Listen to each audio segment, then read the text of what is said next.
নমস্কার। সবাইকে শুভ দীপাবলির আন্তরিক প্রীতি ও শুভেচ্ছা।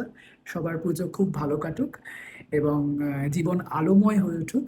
অন্ধকার কাটিয়ে যেন সবার জীবন আলোকিত হয়ে ওঠে, এটাই আমার ঈশ্বরের কাছে প্রার্থনা। এখন একটু বেরোচ্ছি, যাব সামনের কালী মন্দিরে। তো চলুন, সাথে আপনাদেরকেও নিয়ে যাই।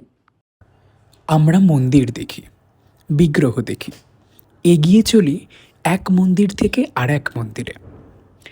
আমাদের গতায়তের অন্তর্দীপন এই পর্যন্তই। আলাদাভাবে দেখতে শিখিয়েছেন অবনীন্দ্রনাথ ঠাকুর। তিনি বলে গিয়েছেন, শিল্পের স্পর্শে যেসব পাথর প্রাণবান, তাদের পুরোপুরি বুঝতে গেলে শুধু ইতিহাস ও প্রত্নতত্ত্বের দিক দিয়েই দেখলে চলবে না। শিল্পকার্য হিসেবে সেগুলি কি সংবাদ দিচ্ছে সেটাও জানা দরকার। এসছি রহরা রামকৃষ্ণ মিশনে। একটি সুন্দর অপরূপ কালীকীর্তন হচ্ছে। ইচ্ছে হলো এই মুহূর্তটা একটু আমি আমার ক্যামেরাবন্দি করি এবং সাথে আপনাদেরকেও শেয়ার করি।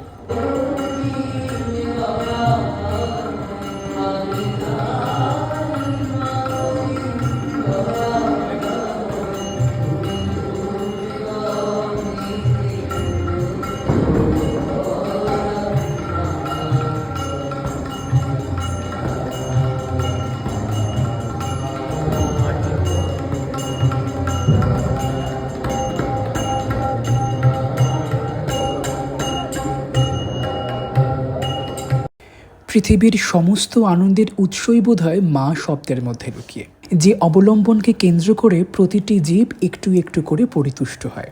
সেই সৃষ্টির ভাণ্ডার, স্নেহের সাগর হলো মা।